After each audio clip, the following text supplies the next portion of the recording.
আসসালামু আলাইকুম। আজকে আমি শিং মাছ দিয়া করলা আলু দিয়ে ঝোল করব।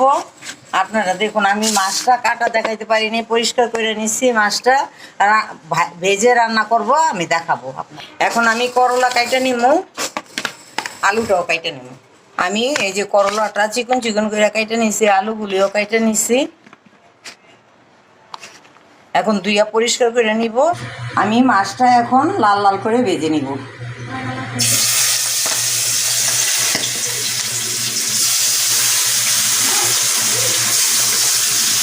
আমি মাছটি লাল লাল করে ভেজে নিয়েছি। এখন আমি করলাটা ভাজবো, আলুটা ভাজবো। আমি এখন করলাটা ভেজে নেব। করলাটা হালকা ভাজা দিব।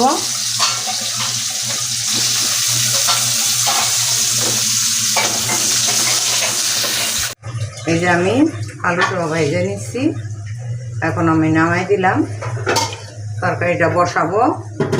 আমি এখন পেঁয়াজটা দিয়ে দিব, সামান্য পরিমাণ পেঁয়াজ, আর চিড়ে রাখছি 4-5টা কাঁচামরিচ, কেননা ঝোল হবে তরকারিটা।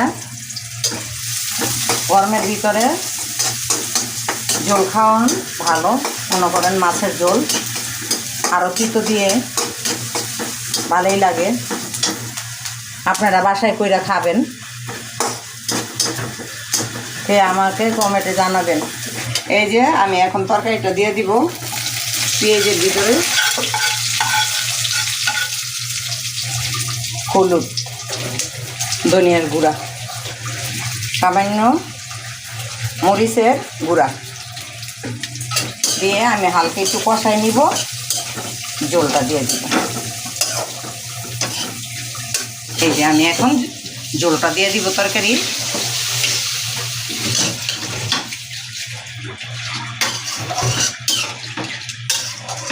আমি আদা রসুন বাটা দিলাম না। আমি ধনিয়ার গুঁড়া দিছি, মরিচের গুঁড়া দিছি, হলুদের গুঁড়া দিছি। আমি তরকারির পরিমাণটা দেখা আমি লবণটা দিয়ে দিলাম। পরিমাণ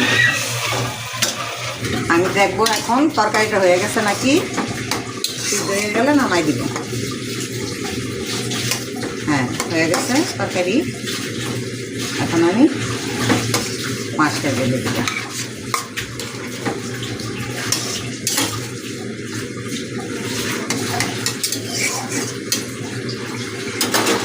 নামাই নিব মাছটা।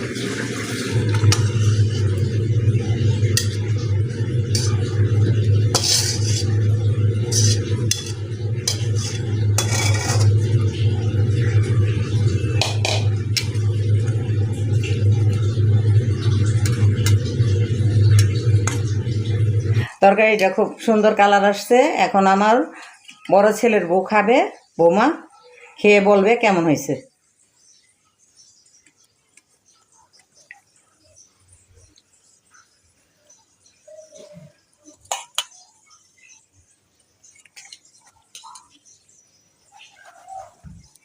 গরম গরম ভাত, গরম গরম তরকারি, আর গরমের মধ্যে এই শিং মাছ দিয়ে আলু দিয়ে করলা দিয়ে ঝোল খেতে অনেক ভালো লাগে। তাই মা আজকে এটা রান্না করছে, আর আমার খুব পছন্দ এই করলা আলু শিং মাছ ঝোল। এটা স্বাস্থ্যের জন্য অনেক উপকার। করলাটাও পুরো গলে গেছে। বিসমিল্লাহ।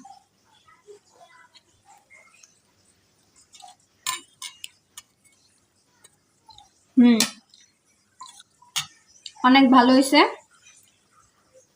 আপনারাও বাসায় এভাবে রান্না করে খেয়ে দেখবেন। তরকারিটা খুব ভালো হয়েছে, একটু তিতা লাগে না। আর গরমের মধ্যে করলা আলুর ঝোল খাওয়া খুব ভালো। আপনারা সবাই খেয়ে দেখবেন আর কমেন্টে জানাবেন কেমন হলো।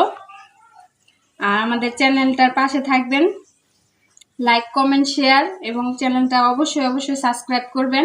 আল্লাহ হাফেজ।